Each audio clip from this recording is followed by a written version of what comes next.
E nesta manhã, pela graça de Deus, eu quero-vos falar de alguém na palavra de Deus que tem 2 nomes e que é tio de alguém que também na palavra de Deus tem 2 nomes. Sabem? Há um cooperador de Paulo, um grande cooperador de Paulo, que é tio de alguém que também tem 2 nomes. É que eu falei aqui em janeiro deste ano. Quero-vos falar, em janeiro, falei-vos de João, que tinha por sobrenome Marcos. E desta vez quero falar-vos do seu tio. Quem era o seu tio? Bernabé.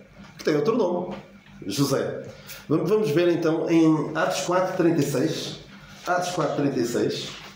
Este é um cooperador de Paulo mais conhecido do que aqueles de nomes esquisitíssimos como Onesíforo, Epafrodito, Trófimo e outros. Mas é um homem que nós podemos tirar grandes lições para todos nós da vida deste homem. Atos 4:36. Então, se calhar muitos não se lembram deste nome. Então José, cognominado pelos apóstolos Barnabé, que traduzido é Filho da Consolação, levita, natural de Chipre, possuindo uma herdade, vendeu-a e trouxe o preço e o depositou aos pés dos apóstolos. Atos 4:36. É curioso, há um irmão nosso, que é o nosso irmão Amadeu, de São Pedro de Oleiros, que tem um filho que se chama João Marcos. E já teve, acho que já não tem, até tinha um pato, que eu lembro que era o pato Barnabé. Ou seja, é um irmão que eu estimo muito e que não só dá nomes bíblicos aos filhos, como até aos próprios animais de estimação ou animais domésticos. É um bom princípio nós darmos nomes bíblicos aos nossos filhos, até para que eles percebam a grande responsabilidade que têm perante Deus.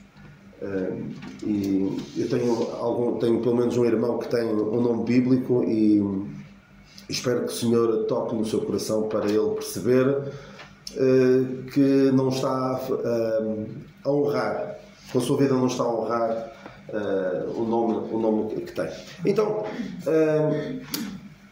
este Barnabé, José, cognominado pelos apóstolos Barnabé. Ou seja, foi o nome que lhe deram. Não foi ele próprio que se intitulou de Filho da Consolação. E é muito importante que sejam as pessoas que nos rotulam disto ou daquilo.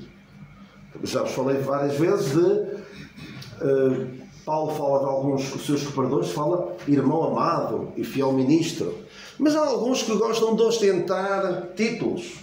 Pronto, já presenciei alguém perguntar a outra pessoa como é que ele se chamava e ele diz pastor não sei das quantas. Assim, eu acho que já vos disse que mesmo o apóstolo Paulo nunca escreve apóstolo Paulo. Nunca escreve. Eu sou o apóstolo Paulo. Ele diz Paulo, apóstolo. Pode parecer que é uma questão de ordem de palavras, mas faz toda a diferença. Apóstolo era o seu ofício, aquilo que ele fazia, o serviço que ele prestava. Não andava aqui a ostentar títulos. E os títulos mais extraordinários que nós vemos na palavra de Deus são estes: irmão amado, fiel ministro, servo, filho da consolação. Isto era um homem que já vamos ver porque é que ele consolava. Pode parecer, olha, ele trouxe dinheiro, eles ficaram todos consolados com o dinheiro. Mas é muito mais do que isso. Nós percebemos, pela sua experiência de Barnabé, que era um homem que consolava. E ele consolava os outros, mas com fundamento. Não era só, olha, vai tudo correr bem. Como há 3 anos e meio aproximadamente, fartava-me de ver e irritava-me de certa forma aquela expressão. O que é que toda a gente dizia há 3 anos e meio? Vamos todos ficar bem. Vamos todos ficar bem. Eu costumo dizer que se há alguma coisa que podemos dizer, vamos todos morrer. Ninguém quer ouvir isso, não é? Vamos todos morrer. Se o Senhor não vier nos próximos 100 anos, a não ser que a medicina tenha aqui uma evolução inesperada, já não estamos cá. E como é que nós podemos consolar? Porque é assim, o vamos todos ficar bem pode consolar momentaneamente, mas não tem substância, não tem sustento. Quantas pessoas que disseram isso morreram, ficaram sem trabalho, ficaram com doenças, com sequelas graves para toda a vida, perderam familiares. Portanto, não faz sentido este consolo oco, que não tem substância. Mas a Bíblia fala-nos de uma verdadeira consolação, fala-nos do Deus de toda a consolação. O apóstolo Paulo escreve, no início da segunda epístola aos Coríntios, escreve: o Deus de toda a consolação que nos consola para que nós possamos consolar os outros. E se há algo na palavra de Deus que nos deve consolar, é aquela passagem que o apóstolo Paulo escreve. E ele até está a escrever sobre os que já partiram. Ele escreve o quê? Fala do arrebatamento, em 1 Tessalonicenses 4, fala do arrebatamento, e nós, os ficarmos vivos, estaremos arrebatados e estaremos para sempre com o Senhor. O que é que ele diz a seguir? Portanto, consolai-vos uns aos outros com estas palavras. Ou seja, nós podemos consolar os outros, podemos consolar um irmão nosso que perdeu um familiar crente, podemos consolá-lo com estas palavras. Ou seja, há fundamento para nós podermos consolar. Agora, ou apenas, muita gente gosta de dizer: olha, vais ver que vai correr bem. Eu não gosto sinceramente, eu não gosto de dizer às pessoas: vai correr bem. Ora, espero que corra bem. Vou orar para que Deus oriente todas as coisas. Espero que corra bem. Mas causa-me uma certa confusão quando as pessoas dizem: olha, vai tudo dar certo. Nem sempre. Quantas pessoas não ouviram já isso e as coisas correm mal do ponto de vista humano. E o apóstolo Paulo fala-nos também de Tíquico, de quando ele o envia, ele diz: para que ele console os vossos corações. Ou seja, este Barnabé era um homem que de facto consolava, mas não apenas vai tudo dar certo, vai tudo correr bem. Ele consolava com base na palavra de Deus. E a igreja precisa de facto de homens destes, homens que consolam. Só que precisa de homens que consolam, mas não é só de palavra, porque é muito fácil ter uma palavra amiga. Olha, se precisares de alguma coisa, confia no Senhor. Não, Barnabé, se precisares de alguma coisa, eu estou cá. Ele tinha uma herdade e vendeu-a. E depositou ao pé dos apóstolos. A consolação não se pode limitar a palavras. Não se deve limitar a palavras. Deve estar atento às necessidades. Se a necessidade é uma palavra de consolação, ter uma palavra de consolação. Se a necessidade é satisfazer necessidades urgentes e financeiras, deve estar pronta para isso. Alguns olham para aqui, estupidamente, na minha opinião, e veem o início do comunismo, não é? Tinham todos em comum, não era? Mas não era obrigatório, não era? Cada um trazia, se assim o entendesse, era tudo voluntário. No comunismo nós, para além de excluir Deus por completo, sabemos que está longe de ser voluntário. E nós vemos aqui uma coisa muito importante. Houve um casal que viu o que o Barnabé fez e também quis fazer igual. Não é? Quis fazer igual. Fazer igual, quis copiar. O que é que eles fizeram? Vamos lá ver. Atos 5. Mas um certo varão, chamado Ananias, com Safira, sua mulher, vendeu uma propriedade e reteve parte do preço, sabendo também sua mulher. E levando uma parte, depositou aos pés dos apóstolos. Disse então Pedro: Ananias, porque encheu Satanás o teu coração para que mentisses ao Espírito Santo e retivesses parte do preço da herdade? Guardando-a, não ficava para ti, e vendida não estava em teu poder? Porque formaste este desígnio em teu coração? Não mentiste aos homens, mas a Deus. E Ananias ouviu estas palavras, que o inspirou, ou seja, morreu ele e depois, passado um bocado, morreu também a sua mulher. Cuidado aqui com uma coisa. Alguns podem até querer, com esta passagem, assustar alguns sobre as contribuições, dizendo: olha, Ananias e Safira, eles roubaram a Deus e morreram. Eles morreram porquê? Foi por roubar a Deus? O que é que ele diz aqui? Eles morreram porquê? Por mentir. Não morreram por causa de roubarem a Deus. Claro que alguns poderão querer pegar nestas passagens e noutras, Malaquias 3, vós roubastes a Deus, e por aí fora. Mas nós percebemos perfeitamente que as coisas não são assim. Então, Ananias e Safira mentiram ao Espírito Santo. Tentaram copiar algo que é genuíno. E copiar algo que é genuíno é impossível. Tem de partir do coração das pessoas fazer as coisas. Não devemos fazer só porque vemos os outros fazer. E, infelizmente, o meio cristão, mesmo o meio evangélico, pode padecer disso também. De vemos os outros fazer e vamos querer fazer também. E pode acontecer, por exemplo, já deve ter acontecido muitas pessoas que começam a falar línguas e nós sabemos que não estão a falar línguas. Não é o poder do Espírito que as faz falar línguas. Elas falam porquê? Porque vêm os outros e querem integrar-se. Não querem destoar naquele meio. Começam a falar línguas.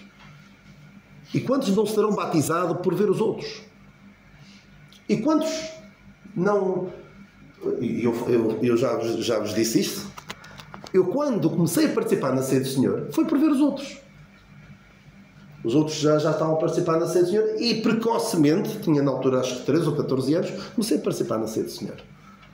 Meus pais incentivaram-me e eu fui com os outros. Na altura não percebia bem o que estava a fazer. Até achava uma seca estar ali aquele tempo. Mas, entretanto, pela graça de Deus, comecei a entender o significado e o valor desta celebração que nós acabamos agora de fazer. Então, cuidado com o copiar, com o fazer as coisas só para encaixar, porque estamos a enganar. Se enganamos alguém, a principal pessoa que estamos a enganar é nós. A Deus não enganamos. Podemos enganar alguns, mas estamos acima de tudo a enganar-nos a nós mesmos. E há alguns exemplos da palavra de Deus de pessoas que quiseram copiar. Há um homem que a Bíblia fala em Atos 8, que é o Simão o Mágico. E é curioso que o Simão o Mágico, ele dizia de si mesmo que era uma grande personagem. Não era os outros, ele é que dizia ser uma grande personagem. E ele ouviu o Evangelho e viu que... onde é que ele diz isto? Porque ele fazia magia, não é? E depois... onde é que está o versículo? 18. Exatamente. E Simão, vendo que pela imposição das mãos dos apóstolos era dado o Espírito Santo, ele lhes ofereceu dinheiro. Ele queria também fazer. Dá-me também este poder. Ou seja, ele queria copiar. Cuidado com o querer copiar. Os outros fazem, eu também quero fazer.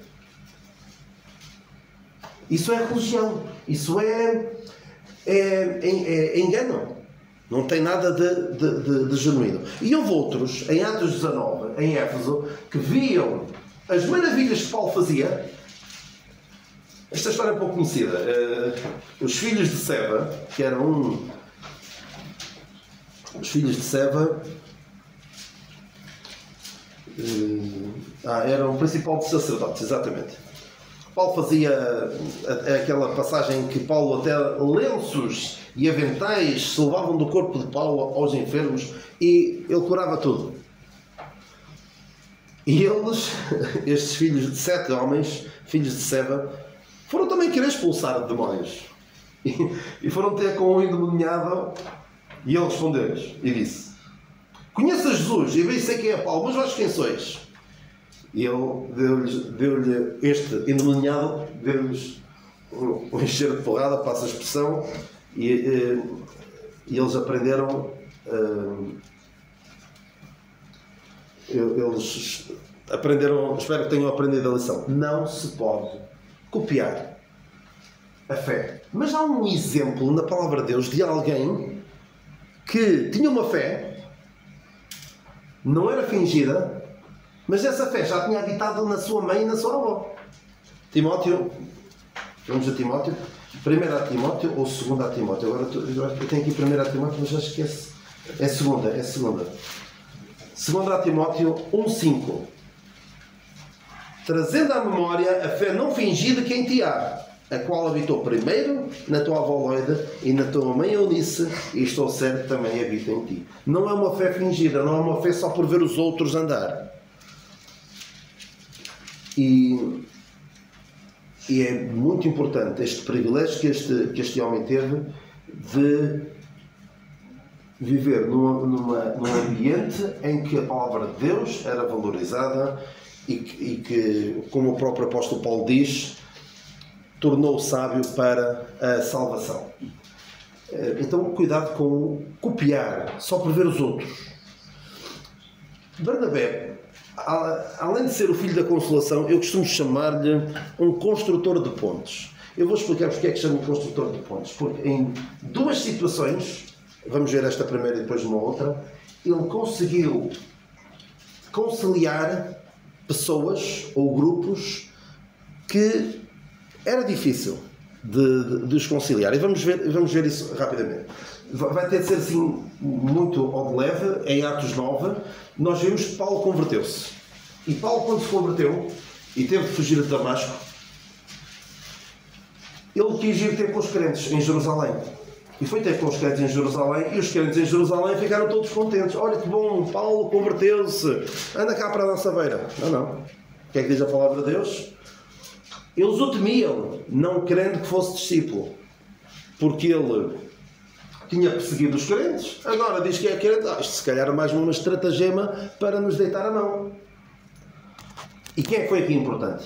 Então, Barnabé, tomando consigo, o trouxe os apóstolos e lhe contou como no caminho ele vira ao Senhor e lhe falara, e como em Damasco falara ousadamente em nome de Jesus, e andava com eles em Jerusalém, entrando e saindo. Uma vez mais, Barnabé teve uma palavra amiga, teve uma atitude conciliadora, mas não foi só, olha, eu engracei com Paulo, vão ver que vai dar tudo certo. Não, ele recomendou Paulo, porquê? Porque ele tinha conhecimento, ele tinha visto o que Paulo tinha feito. Ou seja, isto não é só criar pontes, trazer para o nosso meio alguém que nós vamos pensar que é genuíno, sem saber. Cuidado, ele aqui tinha conhecimento. E Barnabé não era um homem qualquer, era um homem que tinha uma excelente reputação. Sabe o que é que diz a palavra de Deus dele? Diz, porque ele era um homem, Atos 11, 24, ele era um homem de bem e cheio do Espírito Santo e de fé. Homem de bem, cheio do Espírito Santo e de fé. Claro que isto faz com que a opinião dele, a palavra dele, tivesse um impacto que não teria qualquer outro. E ele disse, eu vi, Paulo. Não é só, eu acho que vai dar certo. Eu sei, porque eu vi o que ele fez. Este mesmo Barnabé começa então a cooperar com Paulo. Muito brevemente, Paulo entretanto estava em Tarso. Eu só vou dizer as passagens. Atos 11, 25. Barnabé foi a Tarso buscar Paulo, e o trouxe para Antioquia. Mais à frente, no versículo 30, tinham ouvido dizer que os irmãos que estavam na Judeia estavam a passar necessidades, e uma vez mais é preciso satisfazer necessidades materiais dos crentes. Quem é que está lá? Barnabé. E vai e leva uma oferta. Ele e Paulo vão a Jerusalém para levar uma oferta. Depois, Atos 12, 25. Não temos tempo para estar a ver as passagens todas. Eu depois posso partilhar o fecheiro que tenho aqui, as minhas notas, e pode servir de proveito para alguém. Ora bem, em Atos 12, 25, Atos 12 é aquela passagem onde Tiago é morto, Pedro é preso, e Herodes morre, e o que interessa é o versículo 30, vejam o versículo 30 de Atos 11, o que eles com efeito fizeram, enviando aos anciãos por mão de Barnabé e de Saulo. E depois o versículo que interessa nesta narrativa é o último versículo do capítulo seguinte, Atos 12, 25. E Barnabé e Saulo, havendo terminado aquele serviço, voltaram de Jerusalém, levando também consigo a João, que tinha por sobrenome Marcos, que é o tal sobrinho de Barnabé. Então eles de Jerusalém foram para Antioquia e levaram consigo João Marcos. Eu falo de João Marcos porque vai ser importante. No capítulo seguinte, Atos 13, o que é que vemos? Paulo e Barnabé são separados pelo Espírito Santo para a obra que os tem chamado.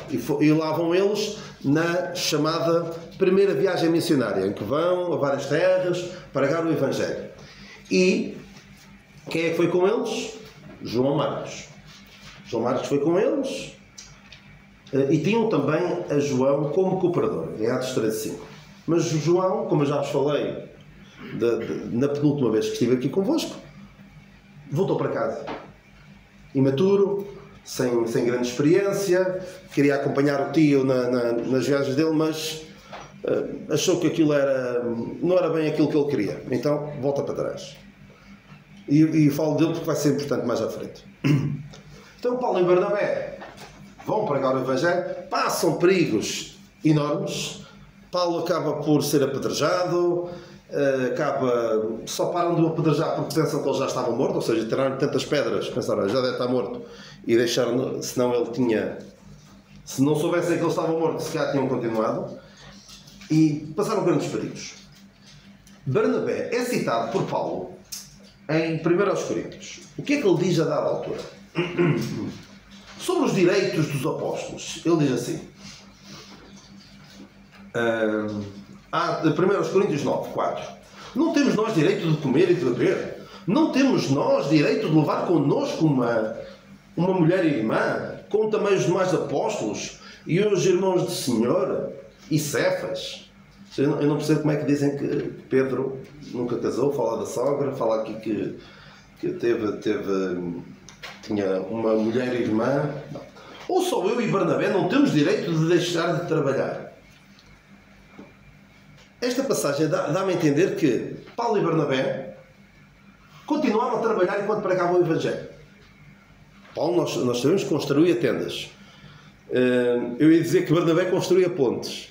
Não físicas, mas entre pessoas. Não sei ao certo qual era a atividade humana que a Barnabé teria, mas ele diz aqui, ou só eu e Barnabé não temos direito de deixar de trabalhar. Ou seja, dedicar-nos exclusivamente à obra do Evangelho. Ele continua a trabalhar. E dá também a entender que Barnabé também abdicou de casar. Abdicou de ter uma companheira na sua vida. Porquê? Porque esta vida era muito difícil. E nós vemos alguns dos cooperadores de Paulo, de facto, não podiam estar casados. E ele fala também sobre isso. Por causa, quem puder não casar, faz bem, para se dedicar à obra. E eu dei-vos já esse exemplo, já há uns anos, de Epafrodito. Epafrodito, com a certeza que não era casado. Porque ele foi aquele homem que foi levar uma oferta dos filipenses a Paulo e esteve quase à morte. Não fez caso da vida. Se ele tivesse mulher e filhos, certeza que não faria aquilo. E outros, certamente, não tinham família porque as decisões que eles tomaram na sua vida, de facto, não podiam. Ou seja, perceberam que a obra era mais importante do que alguns desejos humanos que tivessem. Ou seja, privou-se de muita coisa pelo Evangelho. Então Barnabé esteve ali do lado de Paulo muito, muito tempo. Atos 15. Isto é uma lição de história muito... a história de Barnabé para pessoas com pressa. Isto dava para muita coisa. Então, Atos 15. Então alguns que tinham descido da Judeia ensinavam aos seus irmãos: se não circuncidados conforme o uso de Moisés, não podeis salvar-vos. Tendo tido Paulo e Barnabé não pequena contenda contra eles, resolveu-se Paulo e Barnabé e alguns dentre eles subissem a Jerusalém aos apóstolos e anciãos sobre aquela questão. Eu vou só explicar rapidamente o que é que se passou. Paulo e Barnabé pregavam o Evangelho da graça de Deus. Cristo veio ao mundo para salvar os pecadores. A salvação é pela graça, por meio da fé, sem necessidade de quaisquer obras. E o que é que vinham atrás? Alguns dos judeus mal intencionados vinham dizer: não, vocês têm de circuncidar, vocês têm de guardar a lei, têm de fazer isto e aquilo. E por isso é que Paulo escreve a carta aos Gálatas, para pôr tudo no seu devido lugar, porque de facto havia alguns que maldosamente queriam obrigar as pessoas a cumprir certos mandamentos. E dizer que isso era necessário para a salvação, que isso é que era grave. Por isso é que Paulo e Barnabé tiveram não pequena discussão e contenda contra eles. Eu posso imaginar, então, Barnabé, então tu não és um filho da consolação, tu és um tipo de paz e vais andar aqui a discutir com os outros. Porque isto era uma questão importantíssima. Não era uma questão de uma pequena divergência doutrinária. E aí Barnabé não se ficava. Barnabé era um homem de paz, um homem de conciliação, mas não se pode ceder com estas pessoas. Paulo até diz, não sei se é bem sobre esta passagem, ele diz, não cedemos nem por uma hora. Não podemos ceder nem um bocadinho em relação a isso. A salvação é pela graça, por meio da fé. Não há cá a necessidade de injetar obras na obra da salvação. Então, eles vão, o resto deste capítulo eles vão a Jerusalém, defendem lado a lado, lutam lado a lado, Paulo e Barnabé, pela verdade do Evangelho. Paulo diz mesmo, para que a verdade do Evangelho permanecesse entre vós. Diz assim,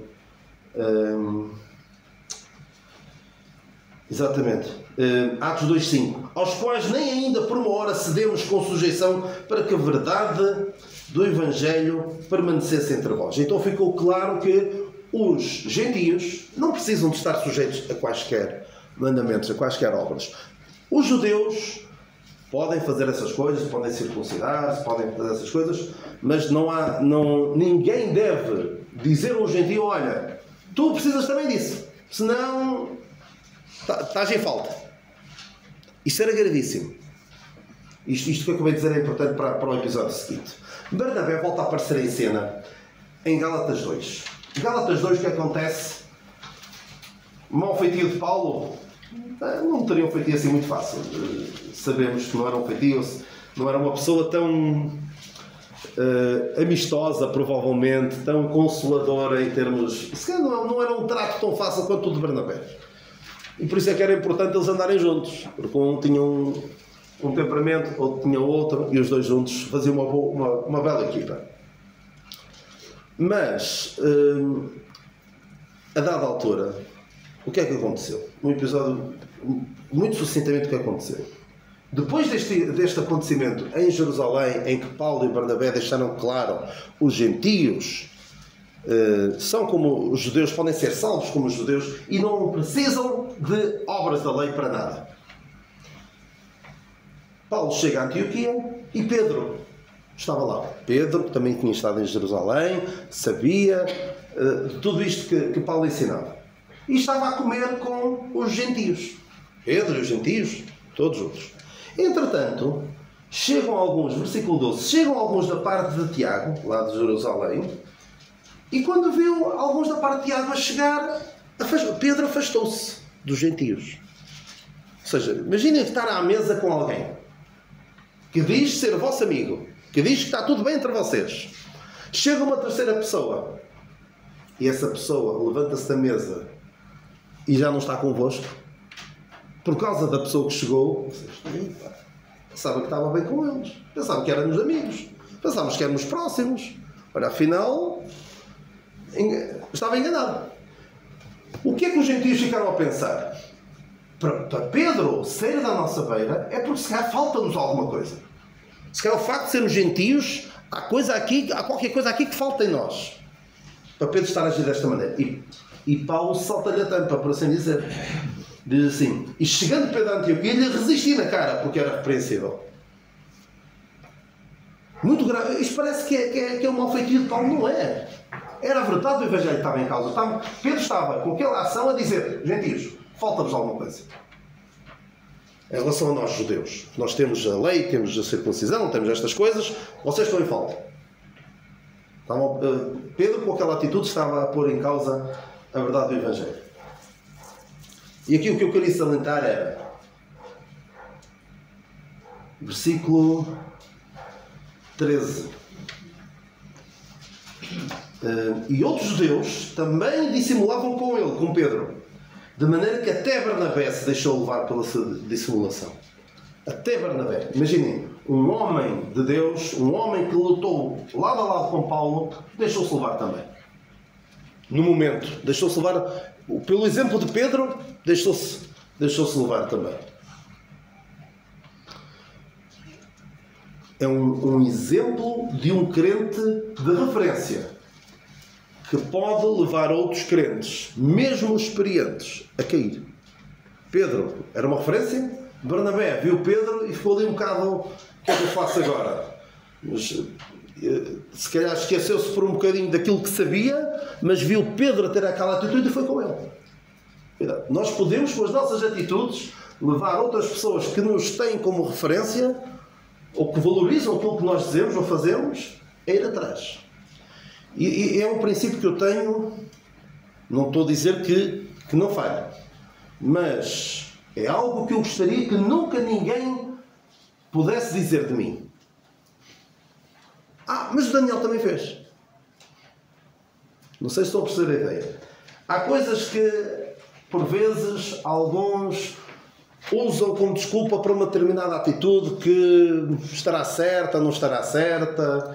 Às vezes fica ali um bocado na dúvida. E depois o argumento que às vezes se diz: mas fulano também fez. Que Barnabé podia dizer: Pedro também fez. E os outros dois podem dizer: mas Barnabé também fez. Eu espero que nunca possa alguém dizer de mim, se calhar já houve situações em que eu sei que agi mal e me arrepiei caminho, mas espero que ninguém possa dizer: olha, o Daniel também fez.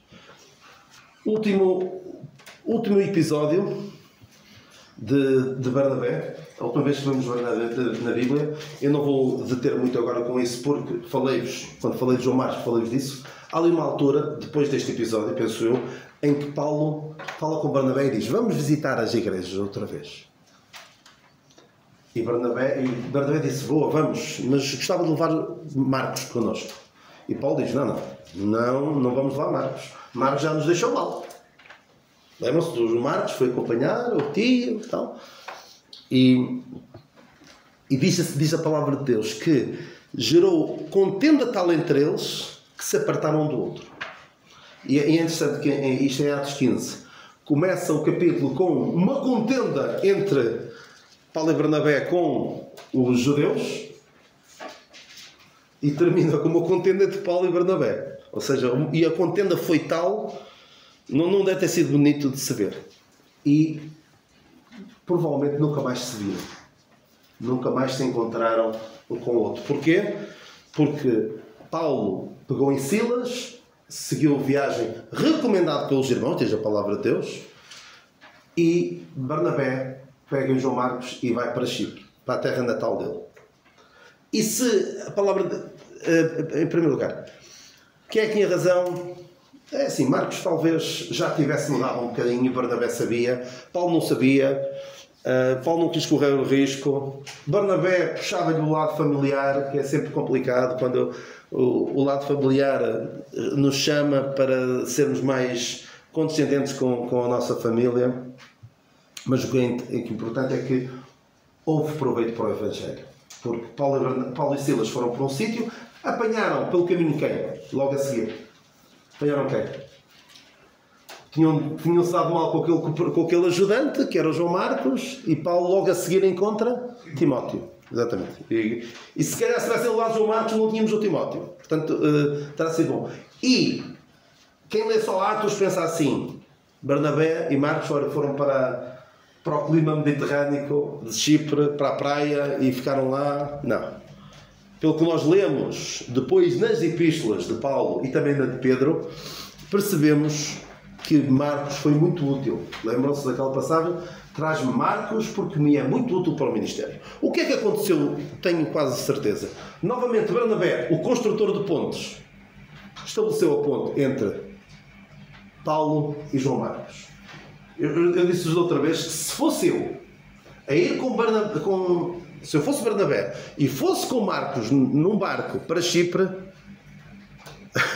Paulo ia ficar com as orelhas a arder, de certeza, porque eu ia dizer cobras e lagartos de Paulo. Pois, o Paulo tem mania, eu estive sempre do lado de Paulo, ele faz uma coisa destas, não tem atenção à minha opinião. Não foi isso que ele fez. O filho da Consolação, o que é que ele fez? Conseguiu falar a João Marcos de tal maneira que Marcos foi reabilitado para o ministério e pôde ser útil a Barnabé, a quem mais? Paulo e mais. Já não se lembram. Pedro. Até cooperou com Pedro. Ou seja, um homem extraordinário que, ferido no seu orgulho, foi humilde o suficiente para conseguir falar a João Marcos de uma forma positiva acerca de Paulo. E falar a Paulo, certamente, terá escrito a Paulo. Estou agora a imaginar. Só vejo isto desta maneira. Marcos veio a cooperar com Paulo. Portanto, o que é que Barnabé fez? Certeza. Falou com Paulo e disse: olha, Marcos está pronto. Dá-lhe uma segunda oportunidade. Lições que podemos tirar deste homem. Filho da Consolação. Devemos ser crentes consoladores, mas crentes que consolam com fundamento. Sabem porque é que podem consolar. Cuidado com a fé fingida. Lembram-se de Ananias e Safira? Tentaram fazer o mesmo que Barnabé? O mesmo, parecido com o que Barnabé fazia, mas com o coração, não com o coração sincero. Enganaram, não conseguiram enganar sequer Pedro, estava cheio do Espírito Santo, e não conseguiram, acima de tudo, enganar a Deus. Homens de Deus com boa reputação são capazes de estabelecer pontes, e vemos isso, Barnabé a estabelecer a ponte entre os crentes de Jerusalém, que estavam desconfiados de Paulo, e Paulo. Vemos também no exemplo de Barnabé que a obra de Deus pode privar-nos de coisas que nós até gostávamos de ter. No caso dele, casar. Mas que não são absolutamente fundamentais. Pode acontecer. Não temos aquilo que gostaríamos de ter. As falhas dos homens de Deus podem arrastar outros. Vemos o caso de Pedro, falhou, Barnabé foi atrás, os judeus foram atrás, porque viram dois grandes homens de Deus a falhar e deixaram-se levar. Aquela discussão entre Paulo e Barnabé, é possível homens de Deus não estarem de acordo sobre assuntos que não são essenciais. Um queria levar Marcos, outro não queria levar Marcos. É possível não estarem totalmente de acordo. Agora, se fosse discordar sobre se a salvação é apenas pela graça por meio da fé ou se a salvação é também pelas obras, aí dois homens de Deus têm de estar de acordo. Não pode ser é por aqui, outro é por ali. A diferença não é muita. Não, aí a diferença é grande. A diferença se devem levar ou não uma pessoa que já falhou anteriormente, há aqui um certo espaço para discordar. Mesmo depois de alguma falha, como no caso de João Marcos, pode haver proveito para o Evangelho, desde que se adote a atitude correta. Pode haver proveito porque João Marcos foi humilde o suficiente para reconhecer o seu erro e Paulo também foi humilde o suficiente para perceber que Marcos mudou. Paulo não era daqueles pessoas. Olha, para mim, morreu. Acabou. Nunca mais me vou esquecer de... Se fosse eu era assim. Nunca mais me vou esquecer de Perge da Panfília, que foi na terra... Chegando eles a Perge da Panfília, o João Marcos voltou para trás. Eu nunca mais me esqueceria. Oh, Barnabé, tu lembras de Perge da Panfília? Não perdoou. Acabou. Um crente espiritual como Barnabé, mesmo ferido no seu orgulho, e é compreensível que ele ficasse ferido. Porquê? Porque, Paulo, eu estive sempre contigo. Ele veio pedradas como tu. Eu estive do teu lado sempre. E agora tu desprezas aquilo que eu disse? Mesmo um crente ferido pode agir em favor daquele que o feriu. Isto é difícil. É muito difícil. Eu não sou capaz de fazer isto, mas devia ser capaz. E irmãos maduros e espirituais como Barnabé podem ser decisivos na recuperação daqueles que caíram, como João Marcos.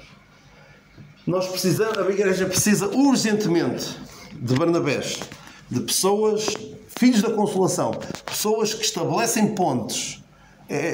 Precisamos desesperadamente de homens destes. Que o Senhor nos abençoe e nos ajude a sermos todos Barnabés, pessoas que consolam e que sabem porque é que podem consolar.